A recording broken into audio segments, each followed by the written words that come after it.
여러분, 우리 삶이 재미있고 행복하면 얼마나 좋겠습니까? 그런데 주변에 이렇게 돌아보면은 재미있다, 행복하다 이런 분들이 그렇게 많지 않은 것 같습니다. 오늘 이 자리에서 예배하는 저와 여러분은 모두 재미있고 행복한 삶을 살았으면 좋겠습니다. 하나님께서 우리를 그렇게 하시려고 불러주셨거든요. 우리는 지금까지 참 열심히 살아왔습니다. 근면하고 성실하고 노력하는 것을 최고의 가치로 알고 살아왔습니다. 저는 어렸을 적 아직도 기억이 납니다. 너 아무리 아파도 학교를 빠지면 안 된다. 그래서 아파도 학교를 가야 되는 걸로 이렇게 배우고 학교를 다녔습니다. 그래서 제가 초등학교, 국민학교 다닐 때는 홍역을 알았던 한 나흘 정도 2학년 때 빠지고는 제가 학교를 빠지지 않고 그리고서 학교를 다녔습니다. 또 사람들이 일을 할 때 보면은 죽을 것처럼 정말 일하면서 그게 최고의 덕목으로다 이렇게 여겨지지 않았습니까? 아마도 이런 그 가치관 덕분에 오늘 우리는 이 정도로 잘 살게 된 게 아닌가 하는 생각을 갖습니다. 그런데 생각해 보면은 이렇게 노력하고 땀 흘리며 열심히 살아가는 가치는 수단적인 가치입니다. 아주 귀하고 귀한 가치이지요. 그럼에도 불구하고 인생의 궁극적인 문제에 대한 답을 줄 수가 없습니다. 땀 흘리며 산다고 답을 얻을 수 있는 게 아니에요. 그래서 우리에게 필요한 것은 궁극적인 가치입니다. 궁극적인 가치가 무엇이겠습니까? 이를테면 행복이라든지 삶의 의미라든지 영원한 생명이라든지 이렇게 표현되는 것이 궁극적인 가치입니다. 세상 사람들은 이것을 가리켜서 꿈이라고도 이야기를 합니다. 궁극적인 가치를 위해서 우리는 근면하게 성실하게 땀 흘리며 열심히 일을 하는 것이지요. 다시 말씀을 드리면은 수단적인 가치는 궁극적인 가치와 만날 때에 빛나는 겁니다. 궁극적인 가치를 만나지 못하면은 이 수단적인 가치를 가지고 우리는 온전히 살 수가 없는 겁니다. 사람들은 종종 이렇게도 이야기를 해요. 에이, 우리 형편에 무슨 꿈을 꿔? 꿈은 무슨 꿈? 꿈 깨? 이렇게 이야기하는 사람이 있어요. 여러분, 아니에요. 아무리 힘들고 어려워도 먹고 살기가 힘들어도 우리는 꿈을 꿔야 합니다. 꿈을 꿔야 돼요. 성경은 우리에게 뭐라고 일러주시는 거 아니? 꿈을 꿔야 하나님 백성이다 이렇게 말씀해 줍니다. 여러분, 오늘 성경 본문은 꿈에 대한 이야기입니다. 하나님께서 이스라엘 백성들에게 꿈 꿔라 하고 이렇게 말해 주시는 그와 같은 이야기입니다.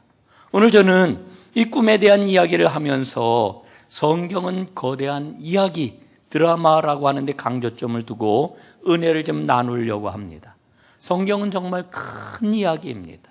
메타 내러티브라고 이렇게 이야기할 수가 있지요. 여러분, 이 거대한 이야기를 만나서 그 거대한 이야기에 의존해 가지고 자기의 인생 이야기를 써내려가는 것, 이게 바로 하나님 백성이 되었다라고 하는 말의 의미인 것입니다.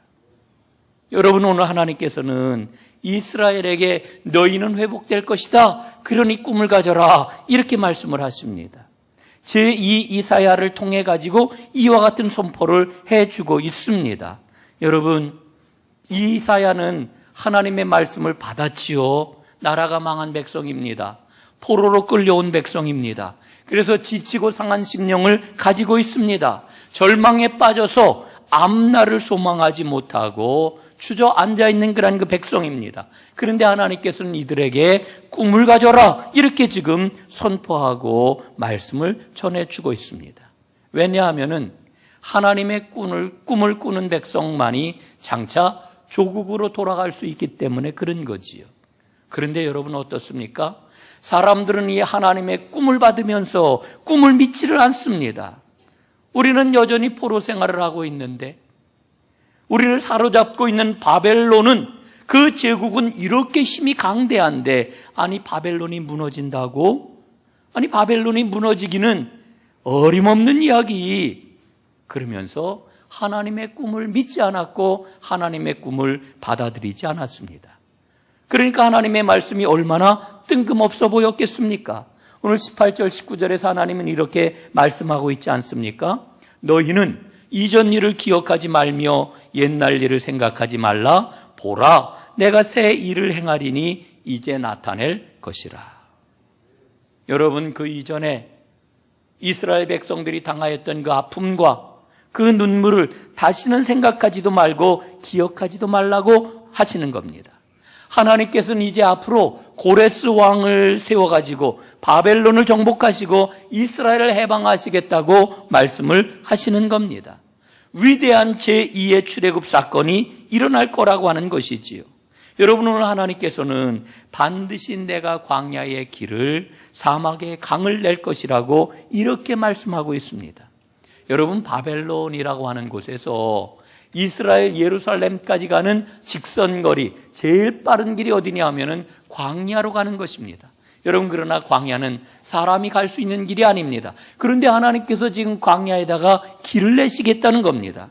그러니까 하나님의 마음이 지금 얼마나 절박하고 하나님의 마음이 얼마나 지금 절절한 것입니까? 그러면서 오늘 하나님께서는 말씀을 이렇게 결론 맺고 계시지요. 21절입니다. 이 백성은 내가 나를 위하여 지었나니 나를 찬송하게 하려 함이니라. 여러분, 하나님께서는 찬송하게 하시려고 이스라엘 백성을 지으셨다, 이렇게 말씀해 주고 있습니다. 여러분, 오늘 21절 말씀이 오늘 우리가 읽고 있는 본문의 요절이라고 이야기할 수 있습니다. 이 요절의 핵심이 뭐냐? 키워드가 뭐냐? 지으셨다라고 하는 말입니다. 하나님이 지으셨다는 거예요. 여러분이 지으셨다라고 하는 말씀을 제대로 이해하기 위해서는 창세기 12장 1절 2절 말씀을 살펴볼 필요가 있습니다. 아브라함이 하나님 앞에 부름을 받는 그런 장면이지요. 이렇게 하나님 말씀을 하십니다. 여호와께서 아브라함에게 이르시되 너는 너의 고향과 친척과 아버지의 집을 떠나 내가 내게 보여줄 땅으로 가라. 내가 너로 큰 민족을 이루고 내게 복을 주어 내 이름을 창대하게 하리니 너는 복이 될지라. 여러분, 이 말씀 너무나 잘 아는 말씀이지요. 이 말씀 속에 두 개의 이야기를 하나님 말씀을 하십니다. 첫 번째는 떠나라 말씀을 하셔요. 떠나라. 여러분, 떠난다라고 하는 게 뭡니까? 사실은 이 떠난다라고 하는 말 속에는 하나님의 부르심이 전제되어 있습니다. 하나님께서 부르실 때에 하나님의 그 부르심을 받고 그 부르심 앞에 순종해서 떠나는 자를 하나님께서는 새롭게 지으신다는 거예요. 여러분, 원래 인간은 하나님의 형상대로 지음받았습니다. 이게 창세기에 나와 있는 창조의 신앙 아닙니까? 여러분, 그래서 우리 안에는 모두 누가 있어요? 내 안에는 하나님이 계셔요. 하나님의 형상이 있단 말입니다. 그러나 인간이 범죄함으로 말미암아 하나님을 떠났습니다. 죽은 존재가 되었습니다. 그런 인간을 하나님께서 찾아오셔서 부르시는 거지요. 하나님이 부르셔요. 그 부르실 때의 부르심에 순종해가지고 자신의 삶을 떠나 하나님께로 오는 사람을 하나님께서는 새로 지으신다 말씀해주고 있는 거지요. 여러분, 오늘 21절에 나와 있는 지으신다라고 하는 말의 의미입니다. 두 번째로 하나님께서는 아브라함에게 복을 주겠다 말씀을 하셔요. 여러분, 새로 지음받은 사람에게 하나님께서는 복을 주십니다. 여러분, 하나님의 부르심을 받으셨습니까?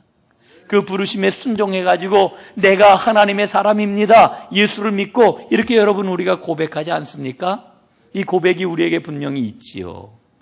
여러분, 그러므로 우리는 하나님께 복받은 사람이요 복받을 사람입니다. 여러분, 분명히 믿으시나요? 하나님의 약속이에요. 하나님은 하나님이 부르셔서 하나님이 새로 지은 그런 사람을 외면하지 아니하시고 복을 내려주십니다.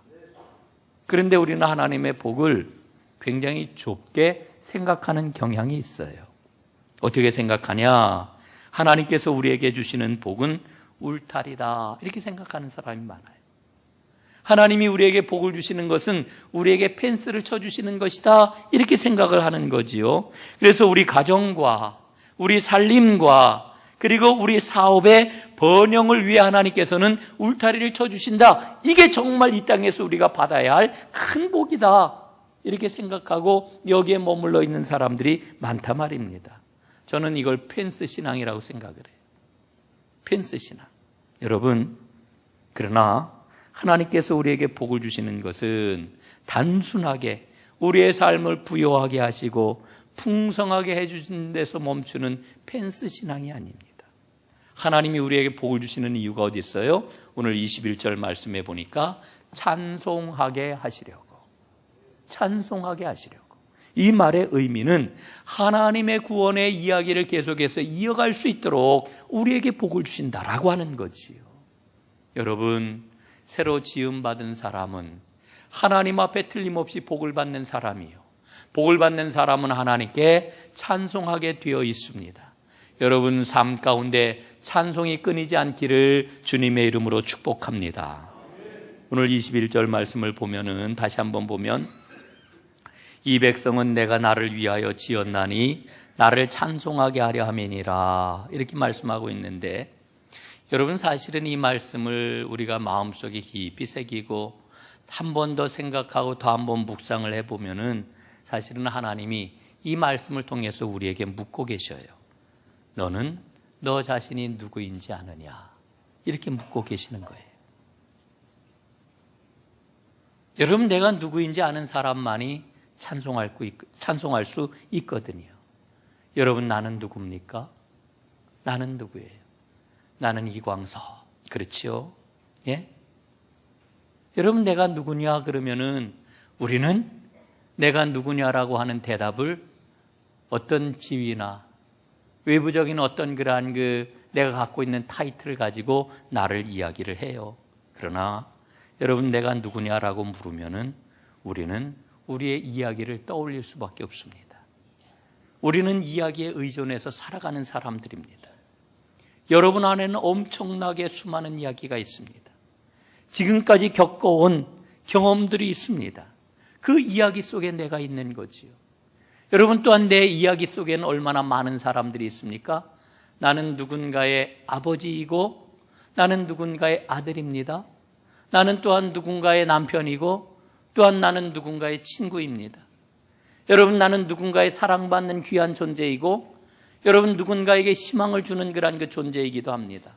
또 때로는 누군가에게 미움을 받고 있는 그런 존재일 수도 있어요. 여러분 나는 누구입니까? 나는 도대체 누구입니까? 우리 속에 이야기가 있단 말이지요. 저는요 9대 종손으로 태어났어요. 참 굉장히 무거운 그러한 신분으로 다 태어났는데 제가 이 이야기를 하는 거라는 게 까닭이 있습니다. 저는 제가 집안의 종손이라고 하는 것 때문에 어마어마한 사랑을 받았죠. 무한 긍정, 무한 사랑, 무한 신뢰 이런 것들을 그냥 말할 수 없이 받았습니다.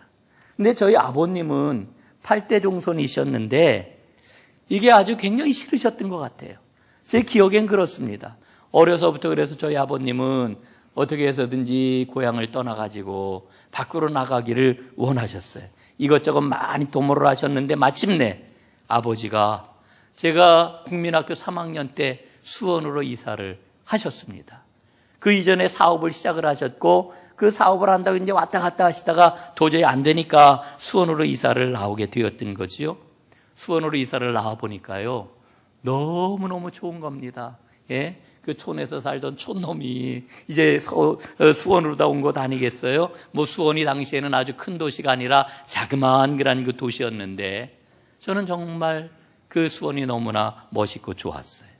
수원에 와가지고 학교 생활도 재미있고 교회에도 너무너무 열심히 나갔고 친구들과도 잘 사귀고 집에 부족함 없이 그냥 나날이 아주 행복하게 잘 지냈던 것 같아요. 그런데 제가 중학생이 되면서 저희 아버지가 사업에 실패하기를 시작하시더니 계속 실패를 하는 겁니다. 생활이 얼마나 힘들어졌는지 몰라요. 그러면서 제가 사춘기가 겹치면서 아주 혹독한 청소년기를 보내게 되었습니다. 중학교 2학년 2학기가 되었는데 오늘 아주 정말 작은 일이 계기가 되어가지고 삐뚤어지기 시작을 했습니다. 걷잡을 수가 없더라고요. 제가 한 학기 학교를 다녔는데 총 수업 일수가 얼마나 되는지, 요즘 얼마나 되는지 모르겠는데, 하여간 나중에 성적표를 받아보니까요, 제가 학교를 며칠 나갔느냐 하면 한 학기에 한 40여일쯤 나간 것 같아요. 그러니까 학교를 엄청나게 많이 빠졌지요. 매일같이 놀러 다니고 못된 그런 그 친구들하고 막 몰려다니고 막 이랬는데, 지금 생각해 보면은 그 시기에 정말 아찔했던 순간들이 몇 번 있었습니다. 만약에 그 시기에 내가 조금만 더 비뚤어졌다라고 하면은 어떻게 되었을까? 이렇게 돌아보면은 하나님께서 정말 나를 사랑하시고 꽉 붙잡아 주셨구나, 이런 고백을 절로 하게 되지요. 그래서 2학년 2학기 딱 한 학기를 마치 홍역을 치르는 것처럼 혹독한 사춘기 신고식을 치르고 제가 지났는데요, 그 과정을 지나면서 잊지 못할 사건이 제게 있었습니다. 겨울에, 중학교 3학년이 되는 그해 겨울에 주님의 은혜를 깊이 체험을 하게 된 거죠. 예수님을 만났습니다. 얼마나 기쁘고 얼마나 감사하고 얼마나 행복한지. 예수님이 내가 말하면 다 들어주시는 거예요. 예수님이 나와 동행하시는 거예요. 늘 나와 함께 하시면서 나의 친구가 되신다라고 하는 게 분명하게 느껴지는 거예요. 나중에 제가 조금 자란 다음에 보니까 그게 주님을 인격적으로 만난 거라고 이렇게 정리를 해주더라고요. 여러분, 그런데 진짜 중요한 게 있습니다. 그렇게 예수님을 만나게 되니까, 인격적으로 예수님을 만나게 되니까 성경의 거대한 이야기가 내 삶의 잣대가 되었다라고 하는 거지요. 성경의 그 스토리가 내 삶의 기본적인 스토리가 된 것입니다. 그래서 거기에 비추어서 나를 보게 되고, 거기에 비추어서 세상을 이해하게 되고, 내가 어떻게 살아야 하는지 길을 정하게 되고, 인생을 전망하는 기준점을 갖게 되었다라고 하는 겁니다. 여러분, 우리 이야기는 모두 다 개별적인 이야기예요. 그러나 이 개별적인 이야기가 하나님의 거대한 이야기와 만나게 될 때에 그 개별적인 이야기는 빛을 발하게 되고 의미를 찾게 되고 거기에서 행복이라고 하는 아름다운 열매를 맺게 되는 겁니다. 여러분, 최근에 저는 그 유명한 선교학자인 레슬리 뉴비긴의 그런 그 글을 읽으면서 마음이 막 뭉클해졌어요. 뉴비긴이 무슨 이야기를 하냐면은 인간이 된다라고 하는 게 뭐냐? 굉장히 의미심장한 이야기를 들려주더라고요. 이런 이야기입니다. 인간이 된다는 것은 세상을 이해하고 내가 나아갈 길을 정하는 기본 이야기를 받아들이는 것이다. 저는 이 이야기를 읽는데 막 가슴이 뛰었어요. 그렇구나. 내가 그 옛날 예수님을 처음 만났을 때, 그 경험을 했을 때, 성경의 이야기를 나의 길로 받아들였을 때, 그때가 바로 내가 인간이 된 날이로구나, 이런 생각이 드는 거였습니다. 여러분, 예수님을 만나셨습니까? 그래서 우리 하나님께서 우리에게 주신 이 생명의 거대한 이야기가 나의 기본적인 삶의 이야기가 되었습니까? 여러분 꼭 그럴 수 있기를 간절히 바랍니다. 레슬리 뉴비긴은 이렇게 이야기를 이어갑니다. 문제가 하나 있다. 그 문제가 뭐냐면 예수님께 초점을 둔 성경 이야기를 역사 전체를 이해하는 신앙으로 받아들일 것이냐, 아니면 종교라고 하는 사적인 영역에서만 제한해서 받아들일 것이냐라고 하는 것이 문제다. 만약에 후자라고 하면은 세상의 공적 영역의 역사는 다른 설명 원리들에게 넘겨주어야 한다, 이렇게 이해를 하고 있습니다. 여러분, 이게 정말 진리가 아닐 수가 없어요. 여러분 보세요. 이스라엘 백성들이 지금 왜 하나님의 말씀을 흔쾌하게 받아들이지 않는 겁니까? 그 까닭이 어디에 있어요? 이스라엘 백성들이 하나님을 얼마나 잘 믿었어요. 여러분, 그런데 이스라엘 백성들은 자신들의 개인적인 영역, 종교적인 영역에서 하나님의 말씀을 받아들였지만, 그러나 공적인 영역에서 세상의 흐름과 역사 속에서는, 바벨론이 통치하는 그 영역에서는 하나님의 말씀을 받아들이지를 않았어요. 삶의 원리로 받아들이지를 않았단 말입니다. 여러분, 그러니까 이스라엘 백성들이 갖고 있던 그 신앙은 피상적인 신앙이에요. 껍데기 신앙이에요. 힘을 가질 수 없는 신앙이에요. 여러분, 오늘 우리의 믿음은 어떠한지 모르겠습니다. 우리에게 엄청난 영향을 미치고 있는, 많은 사람들이 살아가고 있는 그 사고방식에 바탕에 뭐가 있습니까? 개인주의가 있어요. 상업주의가 있어요. 물질주의가 있어요. 현대 문화의 뿌리를 보게 될 것 같으면은 이야기가 있는데 그 이야기의 근본은 뭡니까? 인본주의입니다. 그리고 그 뿌리를 더듬어 가게 될 것 같으면은 17세기, 18세기 계몽주의가 거기에 자리 잡고 있지 않아요? 여러분, 그래서 우리는 여전히 이성이 최고다. 인간 이성이. 여러분, 인간은 이성 가지고 설명할 수 있습니까? 인간의 삶이 그렇게 합리적입니까? 우리가 날마다 깨지면서도 여전히 우리는 이성을 신뢰하고 이성이라고 하는 우상에 사로잡혀 있어요. 여러분, 과학기술 문명이 우리에게 완전한 세상을 가져다 줍니까? 아니잖아요. 여러분, 그 옛날 바벨론에 포로로 끌려갔던 이스라엘 백성들처럼 하나님을 믿고 섬기되 예배당 안에서만 섬기고 있는 것은 아닌가요? 여러분, 우리의 믿음이 능력 있는 생명의 믿음이 되기 위해서는 이 비상성, 이 분리되어 있는 이 믿음의 현상을 우리는 돌파해야 합니다. 여러분, 성경은 이야기입니다. 세상을 이해하는 이야기입니다. 세상에서 하나님의 백성으로 살아가는 데 필요한 것을 일러주고 있는 인생의 기본 이야기입니다. 여러분이 거대한 하나님 이야기에 우리 삶의 뿌리를 박아야 합니다. 그리고 하나님께서 공급해 주시는 생명의 자양분을 우리는 받아야 살아갈 수 있습니다.